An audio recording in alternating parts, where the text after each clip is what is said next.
Morning class. Morning class. कैसे हैं आप लोग?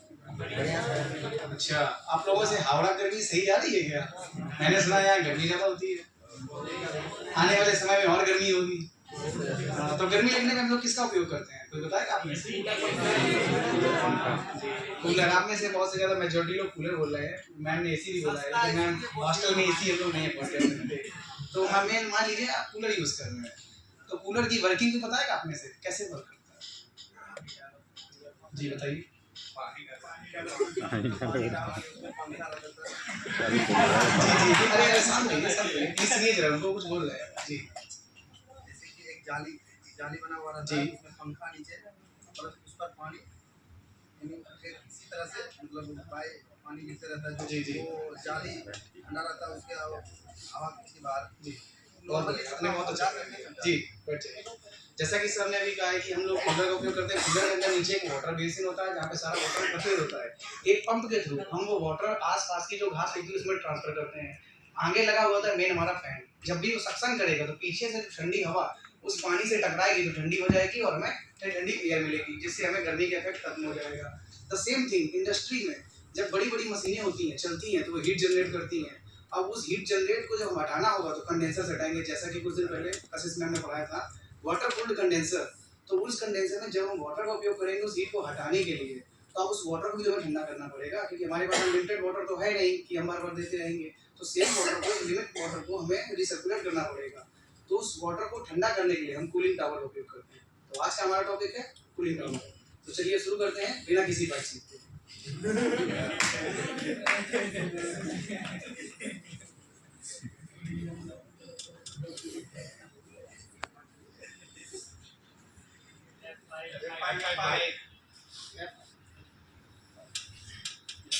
जैसा कि मैंने कहा आज का हमारा टॉपिक है कूलिंग टावर। आप यहाँ पर देख रहे होंगे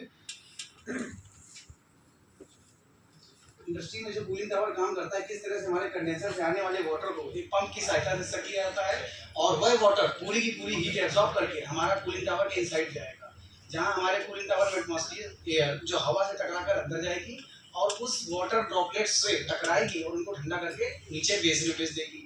सारी की सारी हीट ऊपर से या हॉट एयर के रूप में निकल जाएगी, जैसे आप यहाँ पर 3D में देख सकते हैं। तो इतना समझ आया आपको? चलिए अब इसके बारे में और जानते हैं। एक छोटा सा प्यारा सा वीडियो आप समझने में आसान रहेगा।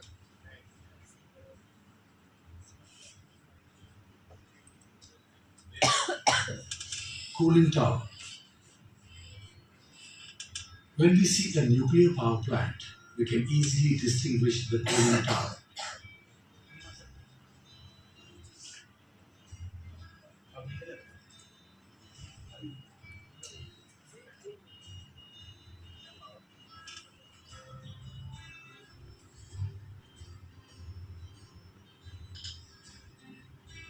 Cooling tower is the place the coolant medium or water is cooled down for reusing it in the power plant. In this concrete structure, hot water is allowed to cool down, thereby releasing the thermal energy into the environment. The cooling tower can be up to 200 meters tall. There are two types of cooling towers. One जैसा कि हमने cooling tower के working का थोड़ा सा प्यारा सा video देखा है, तो उम्मीद करता हूँ आप लोगों को कुछ कुछ समझ में आया होगा कूलिंग टावर क्या होता है। तो चलिए समझते हैं कूलिंग टावर है क्या और क्या यूज़ करते हैं।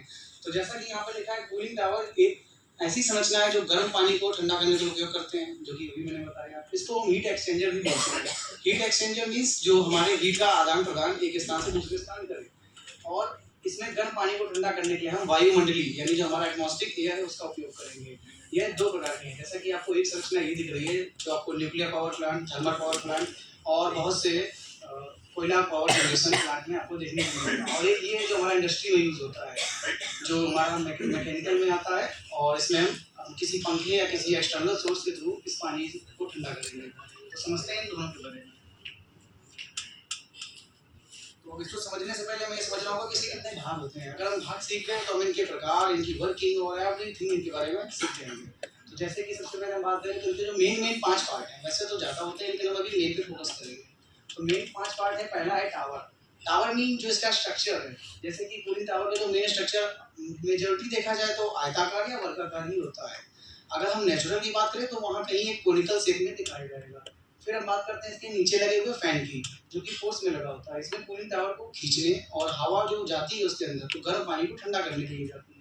फिर बात करें नोजल की, तो अब इसमें वाटर ड्रॉपलेट्स अगर एकदम से गिरेंगे तो क्या पानी ठंडा होगा? जब बारिश होती है तो वाटर ड्रॉपलेट छोटे छोटे होते हैं तो हमको ठंडा फील होगा। वही एक बार से हम पानी डालते ठंडा फील होगा? नहीं होगा। इसीलिए हम नोजल का उपयोग करते हैं, जो पानी की वाटर को ड्रॉपलेट्स को छोटी छोटी बूंदों में तोड़ देता है और जल्द ही वो हवा से संपर्क में आकर के ठंडी हो जाती है। अब वही नोजल से गिरी हुई जो बूंदें हैं हमारी कूलिंग फिल्म, जो कि ये लगी कूलिंग फिल्म, ये कॉनिकल शेप में लगा हुआ स्ट्रक्चर होता है। जब भी वाटर ड्रॉपलेट्स टकराएंगी कुछ समय वहां पर रुकेंगी और धीरे से ढलान से होती हुई हमारी बेसिन में गिर जाएंगी। तो अभी जो कूलिंग फिल्म का काम है आपने देख लिया। अब आगे आते हैं पानी का टैंक। कूलिंग फिल्म से आने वाली वाटर ड्रॉपलेट्स को एकत्रित करता है, वो होता है हमारा पानी का टैंक। ओके,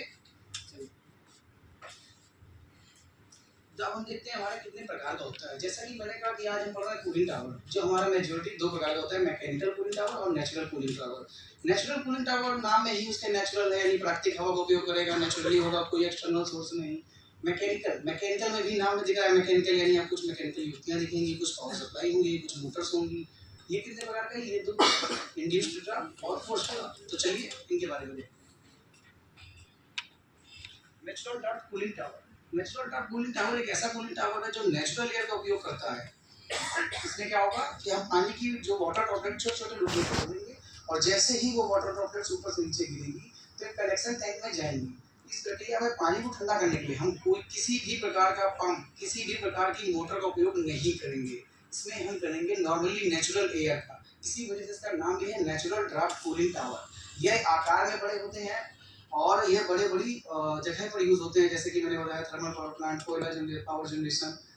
इनको हम इंडस्ट्री में यूज़ नहीं कर सकते क्योंकि इनका आकार बहुत बड़ा होता है। अब आ जाते हैं मैकेनिकल ड्राफ्ट कूलिंग टावर। ये दो प्रकार का होता है। इसमें पहला नंबर जो है हमारा इंड्यूस्ड ड्राफ्ट कूलिंग टावर। यहाँ पर आप 3D में इसकी वर्किंग देख पा रहे होंगे। सबसे टॉप पर लगा हुआ हमारा फैन, जो क्या करेगा, सेम कूलर की भांति ही काम करेगा। एयर को नीचे से सक करेगा। जब एयर यहाँ से सक होगी तो पानी से टकराएगी और इन वाटर ड्रॉप्स से टकरा कर ऊपर जाएगी, जिससे हमारे वाटर ड्रॉपलेट ठंडे हो जाएंगे और अब यह ऊपर इस एलिमिनेटर से होते हुए बाहर निकल जाएगी। तो अगर हम पढ़ें यहाँ पे क्या लिखा है, तो इंड्यूस्ड ड्राफ्ट कूलिंग टावर एक प्रकार का कूलिंग टावर है जो गर्म पानी को ठंडा करने के लिए उपयोग करते हैं। इस प्रकार के कूलिंग टावर में एक फैन या ब्लोअर का उपयोग करते हैं जो हवा को अंदर खींचने के लिए उपयोग होता है, जिससे गर्म पानी ठंडा हो जाता है। यहाँ तक समझ आ रहा है? किसी कोई डाउट हो तो बता दीजिए, मैं भी दोबारा आपको एक्सप्लेन कर दूंगा। इसलिए मैंने 3 डायग्राम लगाए हैं ताकि एक्सप्लेनेशन समझने में आसानी हो। अब हम बात करें इसकी second number, forced draft cooling tower. तो जैसे कि यहाँ पे आप देख रहे हैं सेम पिछले वाले की ही तरह है, बट फैन की स्थिति बदल चुकी है। अब देखिए, forced draft mechanical draft cooling tower एक ऐसा कूलिंग टावर है जिसमें हम पानी को ठंडा करने के लिए किसी बाहरी सोर्स का उपयोग करेंगे। इसमें फैन लगा सकते हैं, ब्लोअर लगा सकते हैं। अब इसमें हमने देखिए फैन की स्थिति बदल दी है और ब्लोअर का यूज़ किया है। तो ब्लोअर का यूज़ करने के कारण अब देखिए एयर अंदर जा रही है। पहले क्या हो रहा था, वैक्यूम के सिद्धांत पे काम कर रहा था, अब यहाँ प्रेशर के सिद्धांत पे काम करेगा। तो यही चीज़, जिससे हमारा पानी ठंडा हो जाएगा। देखिए सिर्फ एयर यहाँ से जाएगी, सक हो रही है और अब ये फोर्स लगा रहा है। फोर्स लगा करके वापस से हमारी वाटर ड्रॉपलेट से टकराएंगी और एयर ऊपर निकल जाएगी। अब आ जाते हैं कुछ क्वेश्चनिंग पे। आप लोगों को कोई डाउट हो तो मुझसे पूछ सकते हैं, मैं आपको दोबारा एक्सप्लेन कर दूँ। किसी कोई डाउट? चलिए, वेरी गुड। अच्छा, तो अब मैं क्वेश्चन पूछूंगा आपसे। मैं भी तो देखूं कि मेरी क्लास में कितने बच्चे इस पे ध्यान दे रहे हैं, कितने नहीं दे रहे हैं, क्या मेरा पढ़ाना सही है या बेकार है। आप बताइए सुमन सर, कूलिंग टावर क्या है, इसका उपयोग क्यों करते हैं? प्लीज सर खड़े हो जाइए। कूलिंग टावर का यूज हम लोग मेनली हवा को ठंडा करने के लिए या फिर पानी की मदद से नेचुरल रिसोर्सेज से एयर को ठंडा करने के लिए। बैठिए, आपने बहुत बढ़िया ट्राई किया, वेरी गुड। सर आप खड़े हो सकते हैं प्लीज? खड़े हो जाइए जी। कूलिंग टावर कितने प्रकार का होता है आप बता सकते हैं? सर 2 प्रकार के होते हैं, एक नेचुरल और एक फोर्स। जी, वेरी गुड। आप खड़ी हो सकते हैं नीतू मैम? एक minute. Natural draft cooling tower ये क्या होता है, क्या आप 2 लाइन इसके बारे में बताना चाहेंगे? एयर की शुरू से हवा को ठंडा करता है। जी वेरी गुड, बैठ जाइए। शुक्ला सर जी आप खड़े होंगे एक मिनट। मैकेनिकल कूलिंग टावर कितने प्रकार का होता है, जस्ट उनका नाम बता दीजिए। कोई नहीं, आप दूसरी ट्रेड से कोई दिक्कत नहीं, हो सकता है मेरे पढ़ाने में कोई कमी रह गई हो। प्लीज़ एक बार ट्राई करिए, गलत ही सही। जी बताइए। वेरी गुड वेरी गुड, बैठ जाइए। इसका मतलब मैं सही पढ़ा रहा हूँ, कहीं ना कहीं मुझे क्लास में पॉजिटिव ही दिख रहा है रिस्पॉन्स। चलिए अब आ जाते हैं अपने रिव्यू पर। तो आज हम लोगों ने क्या क्या पढ़ा है, यहाँ पर हम देख सकते हैं कूलिंग टावर क्या है, कहाँ यूज होता है और कैसे कार्य करता है। दूसरा, इस कूलिंग टावर के कितने भाग होते हैं। तीसरे पर आ जाए कि हमारा कूलिंग टावर कितने प्रकार का होता है। तो सभी को समझ आया? तो चलिए मिलते हैं नेक्स्ट क्लास में, जिसमें मैं आपको एक्सपेंसिव वाल्व के बारे में बताऊंगा, जो कि हमारे रेफ्रिजरेशन में यूज होता है।